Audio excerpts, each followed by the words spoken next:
Sejam muito bem-vindos ao Previdias Podcast. Eu sou Marcelo Dias, sou advogado previdenciarista há quase 30 anos e hoje eu tenho a satisfação de convidar para o nosso programa o Dr. Fernando Andrade Alves. Dr. Fernando é promotor de justiça do Estado do Rio Grande do Sul e é presidente da Associação do Ministério Público do Estado do Rio Grande do Sul. Dr. Fernando, muito prazer ter aceitado o convite, agradecemos muito. Isso aqui vai ser um bate-papo onde a gente quer falar com clareza, leveza, de forma atualizada sobre as coisas do direito previdenciário. Legislação atual, planejamento previdenciário, direitos dos servidores públicos. E eu gostaria muito de ouvir a sua história profissional. Como é que foi a sua conclusão no curso do direito, seu primeiro trabalho após a conclusão, até a sua chegada à aprovação do concurso do Ministério Público, atuação como promotor de justiça e como é que é ser presidente da Associação do Ministério Público do Estado do Rio Grande do Sul. Como é que funciona isso? Como é que é o trabalho do presidente da associação? Por favor. Muito obrigado, doutor Marcelo, pelo convite, né? É uma honra poder inaugurar esse espaço aqui como teu convidado, né? Para a gente conversar um pouco de um assunto que nós falamos muito, quase que diariamente, que é como defender o planejamento previdenciário dos nossos colegas, dos nossos servidores que nós ousamos representar.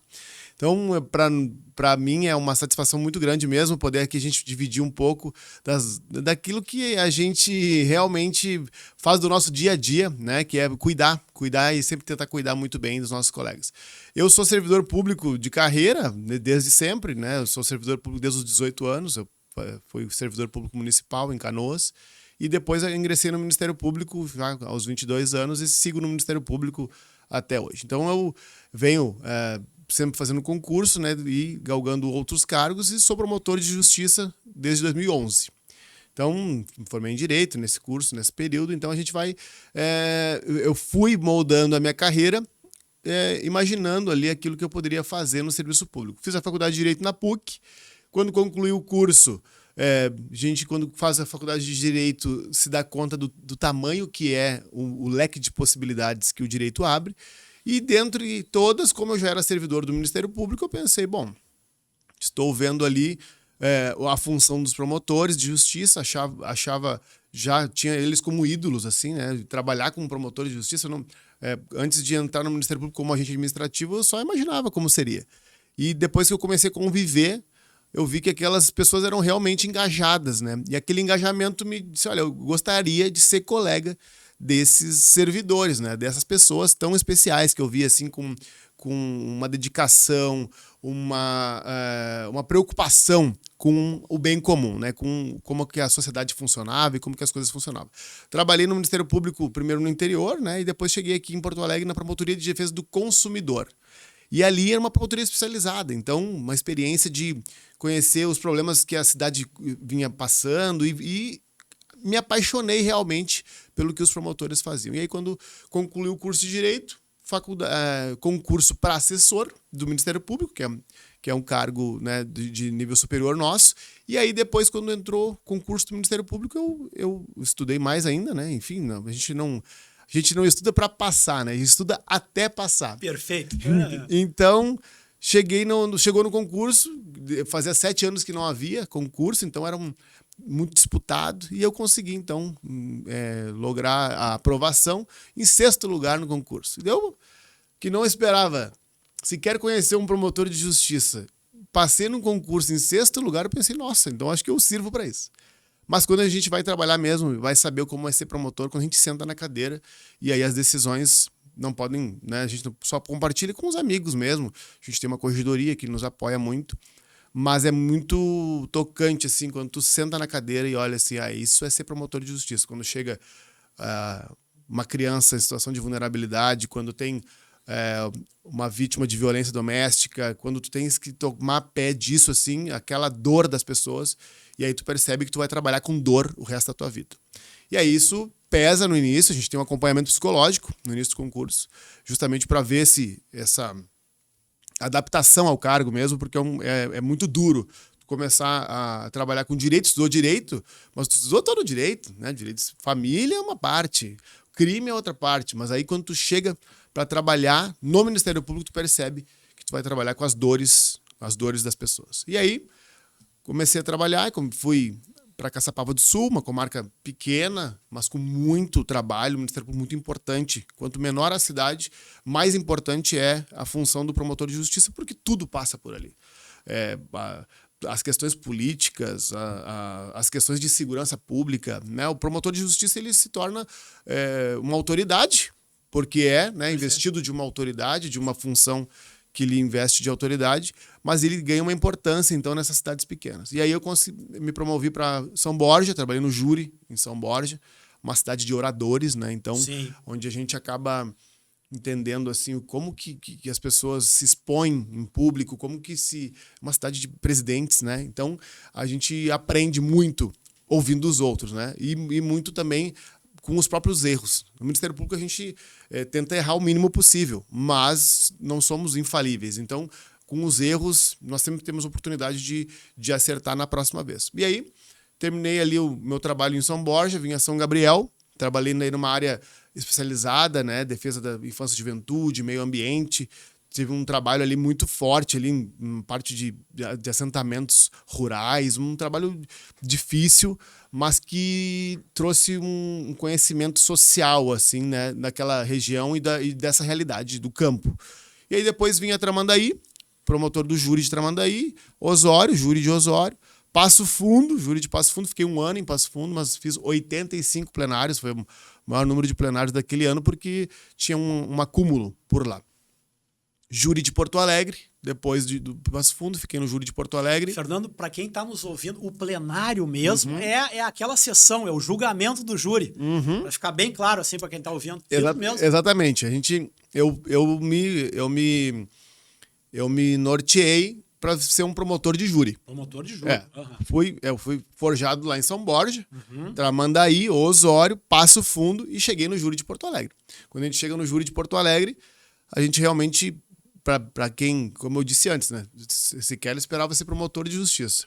Quando eu chego no júri de Porto Alegre, que eu olho aqueles promotores que são ídolos, né, nossos, assim, a gente observa assim que vai ter uma porta do lado da Lucilena Calegari, do Eugênio Paes Amorim. Aí tu fica assim, nossa, né? Como pode? Eu me arrepio, assim, de verdade, assim, porque são ídolos nossos, são pessoas que fazem a diferença, que se importam com aquilo que fazem. Então, o júri de Porto Alegre é realmente um território de grandes promotores, grandes oradores. E aí, dali, eu vim a ser presidente da associação no Ministério Público. Então, como é que foi essa chegada na associação? Conta para quem está nos ouvindo, assistindo, né, nos vendo no YouTube, escutando no Spotify, como é que foi a chegada lá na associação e por quê? O que te levou aí para a associação do Ministério Público? E até para quem está nos ouvindo também, qual é a diferença, assim, uma associação de promotores, é um sindicato? Explica um pouquinho pro pessoal, como é que é? Desde que eu cheguei no litoral, né, a gente compra um estágio probatório na carreira. Um estágio probatório de 2 anos. E aí, depois que tu termina o estágio, que tu entende o que é realmente ser promotor, assim, na pele, tu começa a enxergar os colegas, carreira, o relacionamento com a região, né? Nós nos dividimos por regiões do estado. E eu, no litoral, meus colegas pediram para eu coordenar o núcleo do litoral. E aí eu comecei a ter uma representatividade associativa daquele núcleo, dos colegas que tinham lá. A gente faz uma reunião por mês para atualizar os colegas de tudo que está acontecendo em Brasília, aqui na Assembleia, na nossa administração do Ministério Público, para os colegas saberem mais ou menos como que está circulando as informações do Ministério Público. Então, na verdade, a Associação do Ministério Público ela tem uma atuação aqui no Estado, regionalizada, mas com um olhar para o Brasil inteiro. Perfeito. Nós nos reunimos em Brasília, né, todo mês, para, no Congresso Nacional, tratar com os nossos deputados, nossos senadores, daquilo que é interesse do Ministério Público brasileiro. Né, nós temos lá milhares de tentativas de expedientes, de projetos de lei para tirar atribuições. Mas, enfim, então, eu me identifiquei ali como uma função de representar os nossos colegas. E aí comecei a participar da associação, logo fui tesoureiro de uma das diretorias, depois fui vice-presidente da outra e me candidatei a presidente da associação. Então, consegui, então, ser chapa única, né, naquele momento, porque nós construímos consenso ali em torno de uma candidatura, já é uma vitória, né? Construir consensos num ambiente de pessoas tão inteligentes, tão dedicadas. E sou presidente, então, desde 13 de dezembro de 2024. Então, dali também que a gente sabe, né? Eu já tinha sido vice-presidente de duas gestões, né? Da Marta Beltrame e do João Ricardo Tavares, mas só sabe como é ser presidente sendo também. Então, sentei na cadeira e aí vi o tamanho do que é, né? Não somos um sindicato, né? Nós somos uma associação que tem, no artigo 1º, a defesa do Ministério Público e, então, da classe, dos colegas. Então, nós temos uma defesa institucional, como cerne, a defesa da instituição do Ministério Público, mas também a defesa dos nossos colegas, das prerrogativas, dos interesses dos colegas, né, daquilo que é a proteção do nosso colega para que ele possa fazer um trabalho livre. Né? O colega tem que só trabalhar e saber que tem uma entidade que cuida de tudo que é interesse dele. Não vai ter um direito a menos, não vai ter nada a menos que ele tenha direito que nós não vamos buscar. Então ele trabalha, né, faz o seu dia a dia, sabendo que por trás dele tem uma associação que vai defendê-lo se alguém ofender a sua honra, as suas prerrogativas, o seu trabalho, e que vai então buscar, como associação, ser um anteparo para que ele não precise depois ele pessoalmente ir atrás de nada. Essa expressão que tu acabaste de usar, nenhum direito a menos, isso aí, na verdade, é uma grande luta, porque o que vem acontecendo com o servidor público em geral, né, são direitos a menos, eles estão sendo ceifados de alguns direitos. Muito bem, então a carreira de promotor de justiça de 2011, estamos em 2026, esse recorte aí de 15 anos praticamente, e antes era servidor público. Ficou muito claro aqui que começou a trabalhar, né, com 18 anos, logo em seguida logrou êxito por um cargo do serviço público, né? Então são muitos anos aí, nós estamos falando aí em 25 anos aí de uma jornada, um pouco mais disso. E em que momento da tua vida que o assunto previdenciário, o planejamento previdenciário e as consequências das mudanças previdenciárias passaram a ser importantes na tua vida? Quando que despertou esse olhar para a tua vida e possivelmente também de amparo para os teus colegas? Como é que aconteceu isso? Quando eu saí do serviço público ali no município de Canoas, eu passei no concurso para agente administrativo do Ministério Público. Então eu vou tomar posse. Uhum. E a posse é um ato solene, a gente assina um livro, né, e tal. E aí eu pedi exoneração do cargo lá em Canoas e peguei o trem e vim a Porto Alegre tomar posse aqui. Só que eu cheguei aqui, a posse não podia ser naquele dia, a posse tinha que ser 2 dias depois, ou passava um dia. E aí eu disse, tá, mas o que vai acontecer? Eu pensei, estou exonerado em Canoas e vou tomar posse só daqui a um dia. Teria um dia de intervalo. E aí eu me dei conta. Eu não tenho proteção previdenciária nenhuma. Se me acontecer alguma coisa amanhã, eu tô perdido, né? Não tenho proteção para nada. E aí eu pensei, bom, só tenho 22 anos, né? Tá tudo bem, não vai me... mas eu fiquei preocupado com aquilo, assim, eu já era casado, enfim, e aí, não sou mais casado, mas naquela época eu já era casado, e aí eu fiquei pensando assim, Jesus, vou ter que ficar em casa, parado, para não me acontecer nada. E eu me dei conta de quanto é importante a gente se planejar. Se eu soubesse que ia ficar um dia sem proteção previdenciária, eu não teria me exonerado naquele dia, teria esperado, me exonerado só porque na Previdência tu não pode ficar um dia fora do serviço público, né? Tu tem que se exonerar num dia, tomar posse no mesmo dia. O ideal então, é isso. A gente pede ali para não ocorrer risco previdenciário. A gente pede a exoneração ali. Então, dali eu comecei a me preocupar com o tema, né, da Previdência. Mas, quando veio a reforma em 2019, ali, enfim, então, aquela reforma ali foi muito, muito dura, né, para o servidor público. E aquela reforma, eu estava eu já era vice-presidente da associação e eu tive a oportunidade de aproveitar nas discussões da reforma. E foi quando a gente se conheceu, né, Marcelo? Você viesse trabalhar conosco e nos apoiar num tema que para nós era grego, né? A gente estuda direito constitucional, mas as nuances do direito previdenciário, o detalhamento, a gente ficou sabendo ali depois de muito nos consultar, né? Por isso é tão importante a gente ter alguém técnico na matéria e a gente se assessorou contigo, então, desde 2019, quando essa reforma veio. E aí nós pudemos, então, enfrentar a reforma com muito mais técnica, né? Com muito mais capacidade. E ali eu pensei, bom, nós vamos ter que preparar o nosso colega para enfrentar isso. E a reforma foi aprovada. E aí nós tivemos um período para migrar de Porque regime. os colegas cuidam das pessoas, cuidam da sociedade, mas às vezes não cuidam de si e esquecem, né, da sua vida.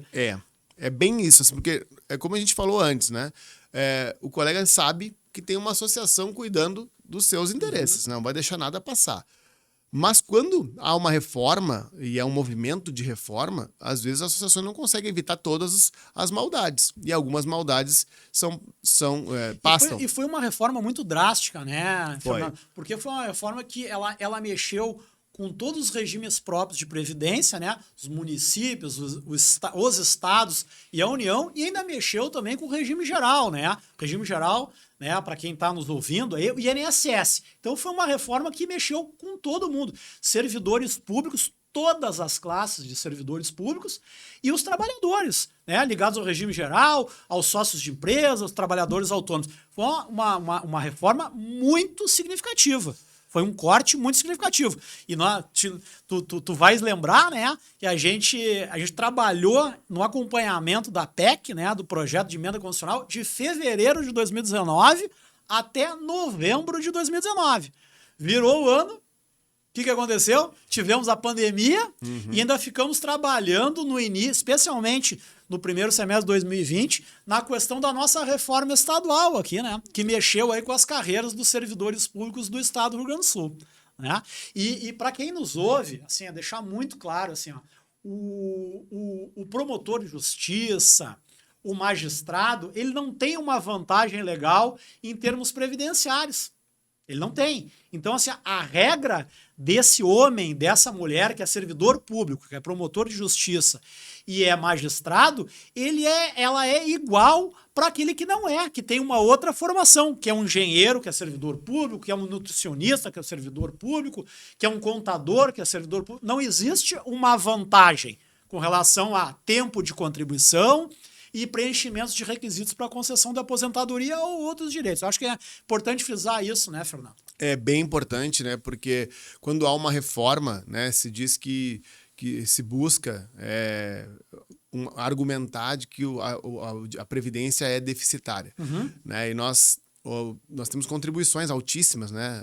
No Rio Grande do Sul. Muito altas. Já eram altas e ficaram mais altas ainda. Né? Exatamente. Então, as contribuições são altas, a nossa Previdência, desde que as primeiras reformas, né, a emenda 20, lá em 98, depois a emenda 41, né, em 2003, que foram as grandes, né? E a emenda 113 de 2019. Foi um susto, foi um grande susto. Foi. E era um governo de meio, assim, né? Que era o Michel Temer, né?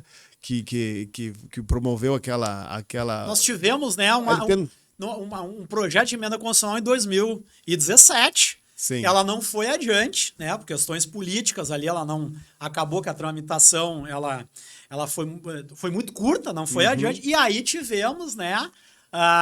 E sem querer fazer política alguma, mas a gente tem que contextualizar os fatos históricos e citar os nomes dos chefes do Poder Executivo. Então tivemos em 2019 no presidente, então presidente Bolsonaro, né, que fez a reforma da Previdência. Exato. Então houve aquela primeira tentativa. Isso. E aí, quando chegou no novo presidente. Mais amena, por bem mais amena. Quando chegou o novo presidente, início né, do mandato, né, tinham as condições políticas para aquilo acontecer. E aí a gente lida com uma dualidade, né? Porque assim, era necessário fazer, mas será que a forma que foi feita não foi muito drástica, especialmente os servidores públicos? Era necessário. Era necessário, talvez, aumentar o requisito de idade ou criar um requisito de idade para algumas situações que não tínhamos, né? Mas será que as alíquotas não foram muito altas? Será que não pesou muito para o servidor público? A gente, então, reformulando, assim, retomando, né? Nós tivemos uma tentativa de reforma naquele governo de meio ali, né? E depois, quando o governo entra com condições políticas e refaz a reforma. Bom, a gente vai lembrar que na época tinha outdoor nos aeroportos dizendo que a reforma era importante. Então havia uma campanha, né?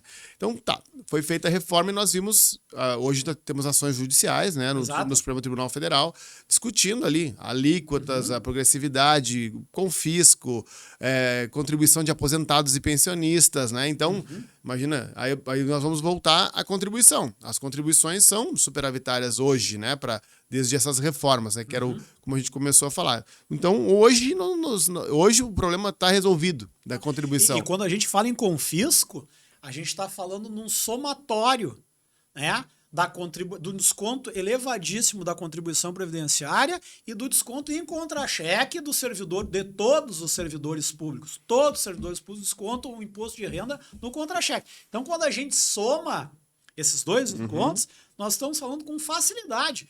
38%, 40%, 42%, 45%. Isso aí é um confisco. Né? Exatamente. Então, o servidor acaba contribuindo, não só na Previdência, mas no seu imposto de renda. E aí, bom, tem o colchão que ele mesmo, o próprio servidor contribui, faz frente à sua aposentadoria. Mas quando se fala em déficit previdenciário, se calcula como se naquele mês não houvesse arrecadação para o todo da Previdência. Mas não é isso, né? O déficit tem que ser calculado porque Previdência é fundo. São depósitos de anos e anos para depois ser sacados. Então, a organização da Previdência no Brasil, ela sofreu durante os anos muitos saques nesse bolo previdenciário. Então, o bolo previdenciário que vinha se formando... Bom, tipo um saque a descoberto. Exato. Bom, ninguém está usando, não temos aposentados, vamos sacar. E foi sacando. Quando chegou agora que nós temos aposentados, bom, a Previdência é deficitária. Mas vocês sacaram o dinheiro para investimentos públicos, né? Então não é a Previdência que é deficitária, são os investimentos que dilapidaram o patrimônio previdenciário e fizeram que hoje, sim. Então esse déficit não pode ser imputado. Que muitas vezes foram mal geridos. E esse déficit, então, já que foi uma gestão, uma escolha, não pode ser imputado ao servidor. Mas então, assim, não há diferença, né, na Previdência do servidor, não há diferença na Previdência do promotor, do desembargador. Não há diferença. Não há. Exato, isso é muito importante. E a contribuição, ela é proporcional, então, à renda, né? Isso. E contribui-se hoje até a aposentadoria. Ou seja, quem ganha mais, contribui mais. Isso aí. E aí nós chegamos, então, ao ponto de que, bom, se nós temos regras previdenciárias suficientes, a emenda 103 veio a trazer regras que igualaram o servidor público ao trabalhador da iniciativa privada. Então, todo trabalhador hoje no Brasil tem um teto, que é o mesmo teto do regime geral de previdência social para aqueles filiados ao INSS. Então, hoje, um servidor que vai ser pago pelo IP Previdência e o servidor que vai ser pago, ou o trabalhador privado vai trabalhar pelo INSS, vão receber o mesmo valor. É possível que no serviço público haja previdência complementar e haja uma poupança pessoal do servidor, com contribuição paritária, mas do servidor privado também tem que fazer sua previdência. Então, nós hoje se diz que a proteção social previdenciária ela teve um ciclo de proteção para a formação de uma classe trabalhadora brasileira, de uma classe média trabalhadora, foi formada e hoje a proteção social previdenciária não existe mais. Ela é igual hoje para quem entra no serviço público, para quem entra na iniciativa privada. Então nós chegamos a um ponto de que quem está no serviço público há mais tempo precisa ser protegido. Por quê? As reformas, elas têm que ser aplicadas para frente.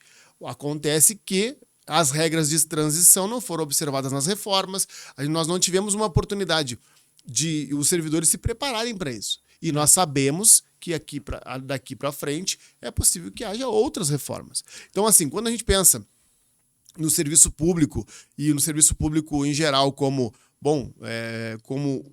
causadores de um déficit previdenciário, nós temos que ter tudo isso em mente. Que não há o déficit, ele foi causado, esse déficit. Ele não era, originalmente, se fossem guardadas as contribuições, nós teríamos hoje. Não tem. Bom, mas o servidor segue pagando.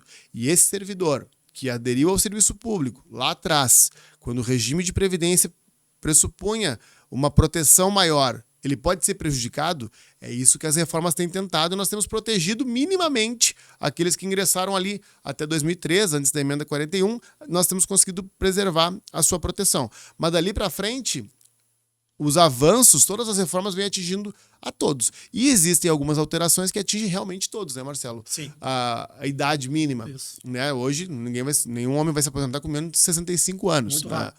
Então, assim, as regras de transição, elas foram muito... foram afastadas, até, digamos assim. Nós cobramos, inclusive, via ação judicial, via ação direta de inconstitucionalidade, a inexistência de uma possibilidade de preparação do servidor. E é essa a função da associação.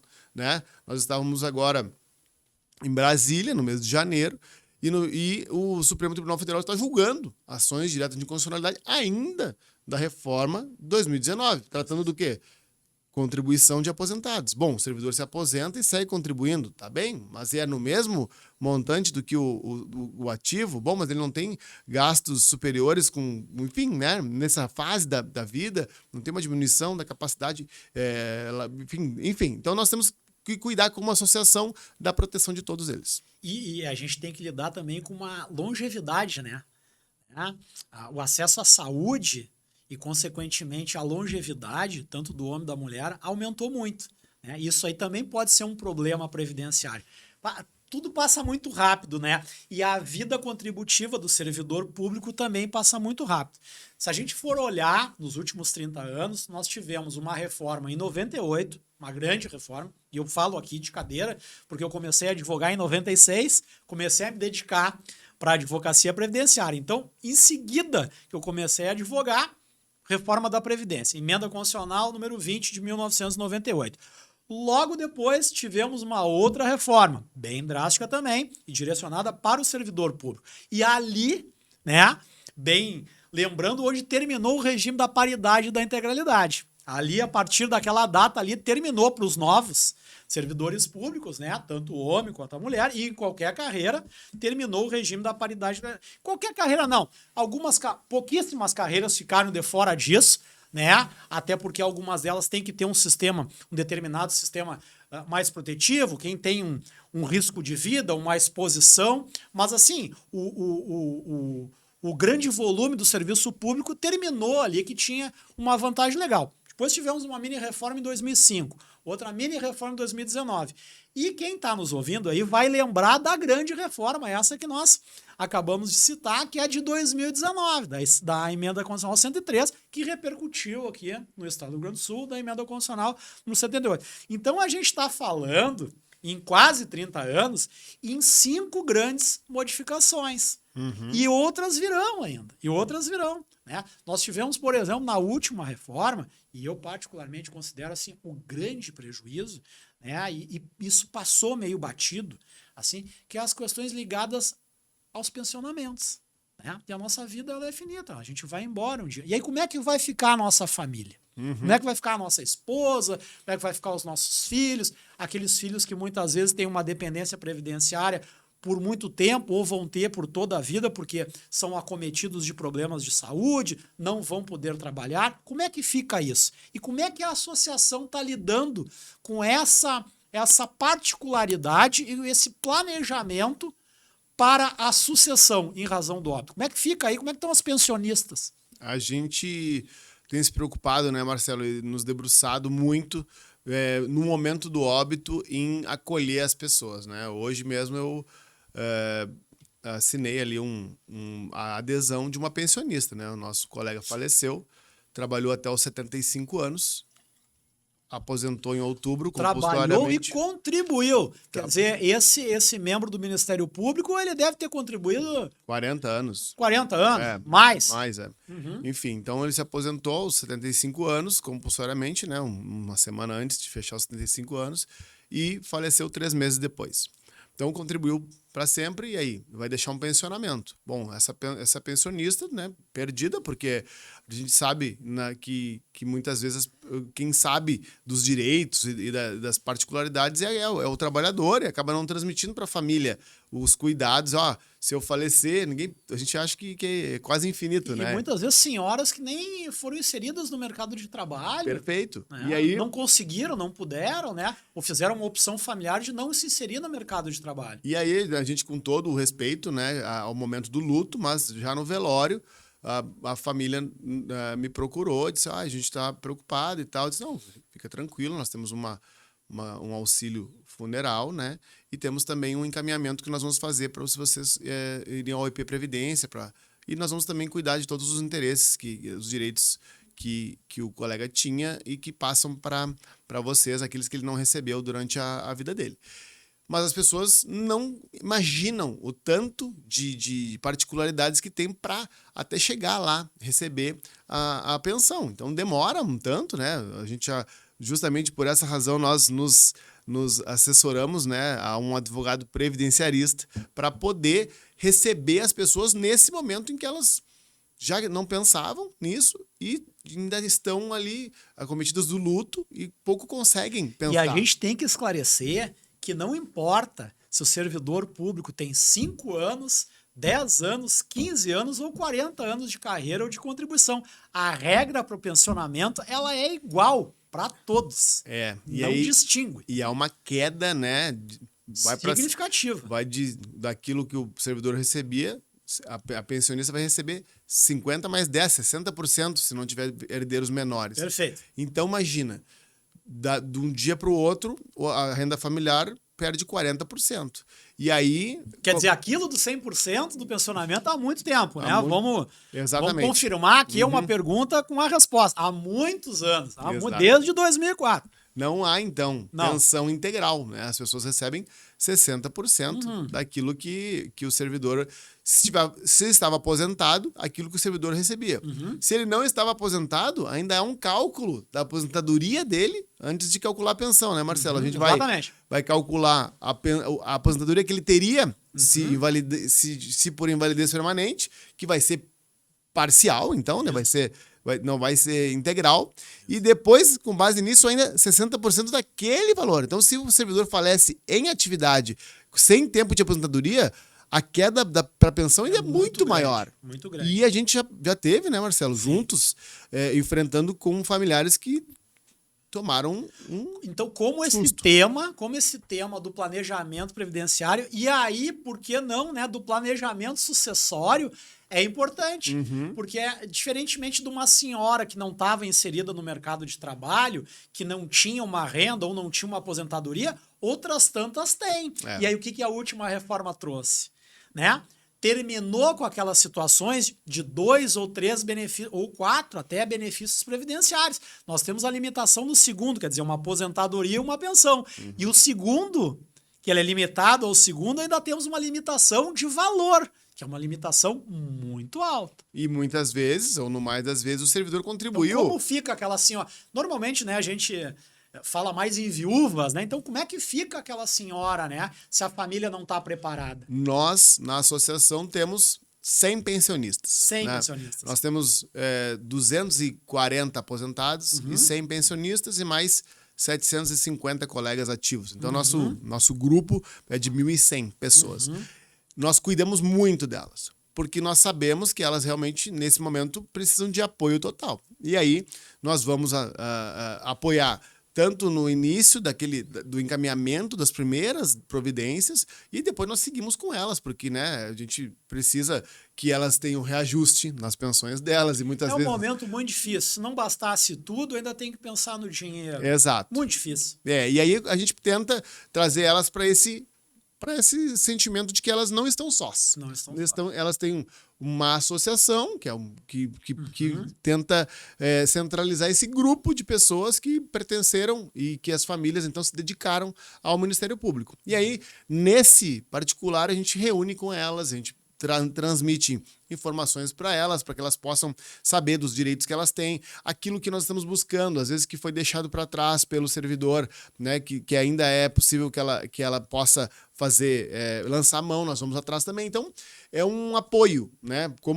Já que o associado da associação, que era o servidor, ele fez parte do Ministério Público, fez parte dessa instituição, nós, como o nosso estatuto, nós somos, temos o dever de acolher aquelas pensionistas, então, que venham para nós. Então, é um trabalho que pega o colega que está no estágio probatório, iniciando, E hoje ainda recebi caixas de apostilas de candidatos ao concurso do Ministério Público. Então, assim, ó, hoje a gente está colhendo eles antes do concurso. Ótimo. Então, antes do concurso, nós já colhemos eles ali, a casa Já deles. dão esse respaldo. Olha, vocês são de outros estados hoje, né, Marcelo? Muitos fazem Sim, concurso. Aí, então, já recebemos ali para eles material, como uma base, para que os candidatos possam circular.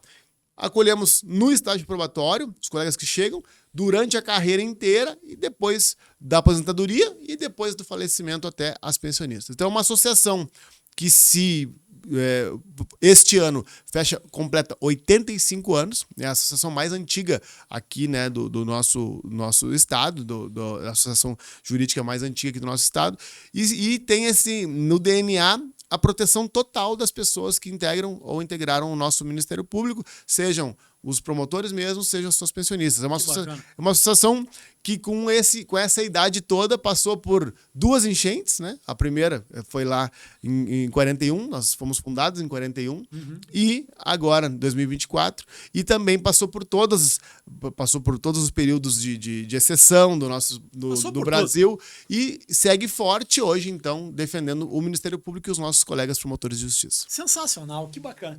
Fernando, e o membro do Ministério Público que está mais ou menos nessa metade de jornada aí, que está ali naquela faixa de 40, 45 anos, né? Via de regra, o homem, né? Ele precisa contribuir mais. Então, a chegar, preencher os requisitos para a concessão da aposentadoria, via de regra, para o homem, eles estão mais longe. Mas, assim, tanto o homem como a mulher que está nessa faixa de 40, 45 anos, 50 até, que ainda tem uma jornada de mais 10, 15, 20 anos, muitas vezes, assim, qual é a grande preocupação na parte previdenciária? Qual é o temor? Esses membros, servidores públicos que viram todas essas mudanças, porque quem está nessa faixa aí, se não viu todas essas mudanças previdenciárias e participou, né, sabe disso. A maioria participou, né? E muitos que não participaram sabem. Os colegas de vocês que estão chegando agora, 28, 30 anos, eles já estão lá no regime mínimo de previdência. O planejamento previdenciário deles é muito diferente. Mas qual é a preocupação desse que está aí no meio de jornada, completou 60%, 70% da sua jornada aí como servidor público? Fala um pouquinho. Quando nossos colegas aposentam, eles acabam perdendo muito da remuneração, né? Porque durante a carreira nós acumulamos outras funções, nós nos dedicamos às nossas funções eleitorais, nós temos então algumas verbas que só recebe quem está na ativa, né? Naturalmente. Então o colega que se aposenta, ele tem um decréscimo e esse decréscimo, por vezes, pega um colega que é responsável pelo sustento de muitas pessoas, né? A gente, então, percebe que a preparação... Quer dizer, o aposentado, mesmo o aposentado promotor de justiça, ele tem uma desvantagem pecuniária quando da inatividade. O aposentado, ele tem uma queda, né? Uma queda. Ele perde... Hoje a gente vê ali 30% do que ele recebia, às vezes pode chegar até 40%. Então, ele... precisa estar preparado para aquilo. E nós, como o serviço público ele era justamente a garantia de uma segurança previdenciária, os servidores não se preocuparam com isso. E aí nós percebemos, quando acontece a aposentadoria, que mas por que é assim? E aí quando há o pensionamento, nossa, mas como é que aconteceu isso? Não é mais integral. Então nossa preocupação é trazer planejamento. Então, se deram conta que a tal garantia, que tecnicamente assim a gente até não vai explicar aqui, né, como se dá essa falta de garantia, né? Mas então se deram conta que realmente não tem a garantia, que excepcionalmente uns apenas têm. Mas a grande maioria não tem a garantia. A garantia previdenciária ficou para quem entrou antes de 2003, antes da emenda 41, e aqueles que ficaram de 2004, janeiro de 2004 até 2016, quando houve o regime de previdência complementar no Rio Grande do Sul, esse pessoal está nas médias, ainda tem alguma proteção. Mas dali para frente, não. Então, houve a possibilidade de migração entre os regimes, lá quando houve a reforma, e muitos colegas olharam, nós tivemos um grupo considerável de colegas, 10% do primeiro grau, migrou. E aí? Migrou por quê? Porque percebeu que a proteção previdenciária prometida com Ficaram com medo? quando nós fizemos o concurso, lá atrás havia uma promessa. A Constituição tinha uma promessa em 88, né? Proteção Social Previdenciária do Servidor Público. Essa promessa foi descumprida com as reformas. Mas quem está dentro da carreira teve que se preocupar, então, com algo que não era, né? Não era preocupação. E aí, essa possibilidade de migração previdenciária foi uma das possibilidades que nós tivemos que enfrentar e apoiar os colegas. E apoiamos tecnicamente, com o apoio da tua técnica, né? Nós pudemos apoiar os colegas a tomada de decisão. Mas todos, mesmo aqueles que não migraram, precisam ter informações sobre como vai ser a sua aposentadoria. Então, nós fazemos isso, né? A associação tem trazido informações sempre, buscando, insistindo no assunto, para que todos saibam que, olha, bom, a aposentadoria é nesse regime, tem essas regras, a pensão tem essas outras regras. Há uma tentativa de reforma da Previdência sempre por trás, né? Sempre há. Sempre... Quer dizer, se preparar e planejar do que pode acontecer. É, isso aí. Então, nós temos uma preocupação. Bom, já que a proteção previdenciária não é mais aquela quando o senhor entrou na carreira, vamos pensar no que nós precisamos fazer para aposentar e não ter um susto ou não deixar a família desprotegida. E esse movimento, né, da migração previdenciária, isso, na verdade, iniciou lá em 2012 na União. Né? Foi preambular lá na União. Isso aí, muitos servidores públicos, com medo de novos prejuízos, o que eles preferiram? Eles preferiram ficar com uma contribuição mínima para ter uma aposentadoria mínima e mudar o seu regime previdenciário. Abriram mão de um determinado regime previdenciário, um bem melhor na época para quem era mais antigo, um outro razoável. Aí a gente está falando do regime previdenciário da paridade da integralidade ou do regime das médias e ficaram com o regime mínimo. E aqui no Rio Grande do Sul nós não tínhamos essa possibilidade. E a partir de 2016, até ontem, né, como se diz, a gente teve essa possibilidade da migração previdenciária. E aqui no estado do Rio Grande do Sul, muitos servidores, né, tanto do Poder Judiciário, Ministério Público, Poder Executivo, muitos do Poder Executivo também, temerosos das novas mudanças que possivelmente vão acontecer, né, resolveram abrir mão do seu regime previdenciário e fizeram a migração, né, pelo regime mínimo. Por quê? Com medo de quê? De contribuir por 5, 10, 15, 20, 25, 30 anos e quando está na porta da aposentadoria, mas não preencheu todos os requisitos para um determinado direito, vem uma nova mudança e mais um direito ser ceifado. Então, por isso, né, da migração previdenciária. E aí também entra o planejamento sucessório, né? Porque a legislação, ela deu essa possibilidade, né? Uhum. Porque a migração previdenciária, ela no escopo lá da lei, lá atrás o legislador pensou também não só no servidor público, ele pensou na família. Como vai ficar a família quando esse servidor público for embora? Então ele trouxe, né, uma novidade para aquele que já tinha contribuído 5, 10, 15, 20 anos, ele receber, na sua falta, né, não só na sua aposentadoria, mas na falta dele, quando do óbito do servidor, a família, os seus sucessores receberem uma determinada contribuição que foi vertida para o Estado e aquele que não está mais conosco, ou não estará mais conosco, não vai ter aproveitamento, né? Então, acho que o sistema nosso previdenciário, que é solidário, né? Ele não pode ser tão solidário assim, né? Porque a família também tem que ter uma proteção nesses momentos, né? E é importante, né, Marcelo, a gente lembrar, assim, do quanto é essencial a associação, no caso, ou quem representa o servidor, está atento a todos os detalhes e as fases desse processo, né? Quero lembrar aqui a nossa dificuldade que nós tivemos de receber o primeiro benefício especial. Muito, né? Muito difícil. Os servidores que migraram porque a lei assim o facultou. Então, dentro da lei não há como ter insegurança. Mas, no momento do pagamento do benefício especial, então nossa servidora, nossa colega, faleceu, deixou um benefício especial aos seus, esse benefício foi negado por todos. E aí? Negado por todos e a associação, através então da nossa parceria com o Marcelo Dias, teve que ir atrás disso. Juridicamente, buscamos, olha, como assim? Ninguém vai pagar esse benefício especial?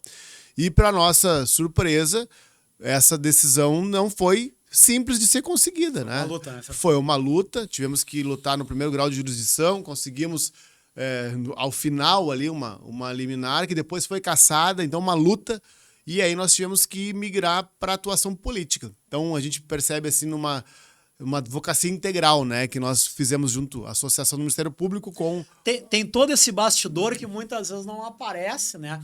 Então, a legislação ela necessitava de uma certa regulamentação. E aí veio o decreto. Exato. Veio o decreto ano passado, regulamentando quem deveria receber e a forma que deveria receber, que é aquela que se coadunava com o que a gente dizia, com o nosso entendimento, olhando também para o servidor público federal. Nós tínhamos a legislação aqui muito parecida, mas alguns ajustes tinham que ser feitos. Foram feitos e nós conseguimos atingir os nossos propósitos, que era o quê? Proteger, nesse caso específico, o viúvo e proteger os sucessores. Exato. Né? Conseguimos.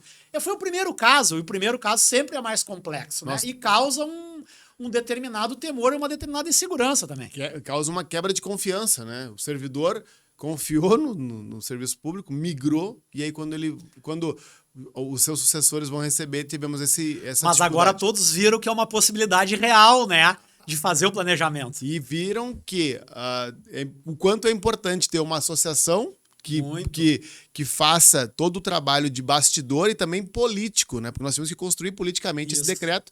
E esse decreto foi feito, então, a muitas mãos, mas passou o início dele, era um pedido nosso. Quando a gente fala em construção política, a gente está falando em reuniões com o Poder Executivo, a Casa Civil, a Assembleia Legislativa, outras carreiras. Nós não estamos falando uma vantagem aqui para um promotor de justiça, para um magistrado ou para um técnico do Tesouro, da Fazenda do Estado. É para todos, para quase todos os servidores. Aqueles servidores que recebem um valor acima do teto do INSS, pago aqui pelo nosso regime próprio de previdência social, pago pelo IP ou pago por uma determinada instituição, eles poderiam fazer essa opção do regime previdenciário, essa opção de qual regime previdenciário era mais conveniente para si e para sua família, aonde ele poderia ter menos risco. Então, uma construção, a partir do momento que nós tivemos o primeiro fato de falecimento, de óbito, e olhar para o viúvo, no caso, e para a sucessão, nós tivemos que regulamentar isso. Isso aí foi uma construção mesmo. Foi, e por isso nós contamos não só com a Associação do Ministério Público... Não acontece do dia da noite para o dia, né? Não foi do dia pro outro. Não foi um trabalho individual da nossa associação. Nós contamos com todas as carreiras de Estado, né? A Federação das Carreiras de Estado, uma entidade então que se fez forte naquele momento, fez o pedido. E tu fosse presidente da FACE também, né? Da União Gaúcha, União Gaúcha, né? Né? Isso, da União Gaúcha em defesa União Gaúcha em defesa da Previdência. Em defesa da Previdência. Porque no nosso estado, lá faz 20 anos, agora vai fazer 21 anos, se identificou que o tema da previdência do servidor público ele é único para todos. Mais ou menos quantas... São 22 entidades. 22 entidades. Nós reunimos 22 entidades que toda segunda-feira se reúnem e tratam de previdência. Os professores do Estado do Rio Grande do Sul. Os professores são nossos parceiros, os CEPERS, a FESERG são parceiras da União Gaúcha, né? União Gaúcha, FESERG e CEPERS mantêm cadeiras no Conselho do IP Previdência, no Conselho do IP Saúde. Quer dizer, é um trabalho para todos os servidores públicos. Então, o trabalho do promotor de justiça, do presidente da Associação do Ministério Público e essa proteção para os demais servidores. O servidor da União Gaúcha. O servidor se deu conta de que cada carreira isolada ia ter muito trabalho para trabalhar a previdência, para poder lidar com esse tema. E os direitos são praticamente iguais. São iguais, exatamente. A gente não quer aqui tratar de valores, mas a gente não pode ter melindre. Subsídio, salário, vencimento, bom, aí vai depender do concurso que fez, da sua formação, da sua escolaridade. Mas o direito em si, ele é muito parecido e muitas vezes é igual para todos. É a mesma Constituição, né, que Exato. lida com a contribuição de todos. Então, o servidor público acordou para o tema há 20 anos aqui no Rio Grande do Sul, né? Tem 20 anos, 21 anos agora que a União Gaúcha se dedica exclusivamente ao tema da Previdência, a União Gaúcha em defesa da Previdência e agora a saúde pública. Então nós sabemos que o tema não pode ser deixado de lado. Toda segunda-feira reunimos lá a União Gaúcha.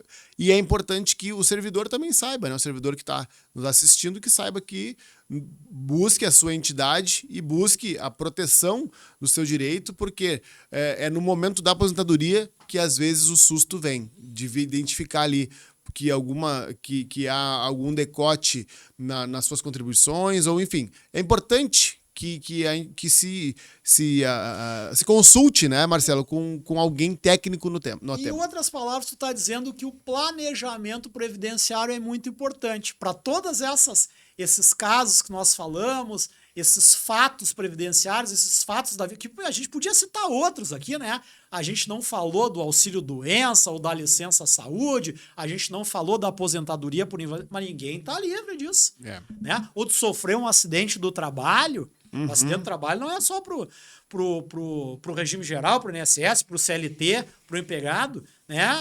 As outras categorias, as outras carreiras também têm acidente do trabalho, né? É muito importante, então, o planejamento e que sejam fortalecidas as instituições que defendem, né, os servidores, os sindicatos e as associações, porque na hora do aperto mesmo, na hora da necessidade, são essas entidades fortes que farão a defesa intransigente dos direitos dos servidores.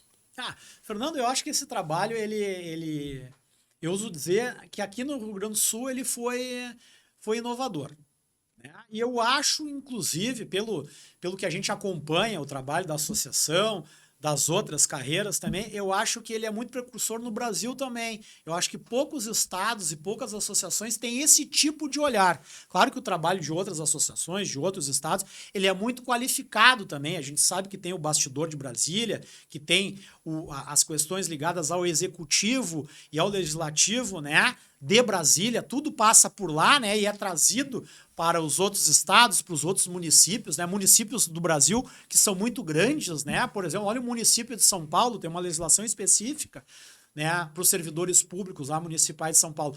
Mas eu acho que esse trabalho que é feito aqui, eu acho que ele é precursor, né, Fernando? Tanto a União Gaúcha quanto a FACE são entidades que reúnem servidores de maneira inédita, né?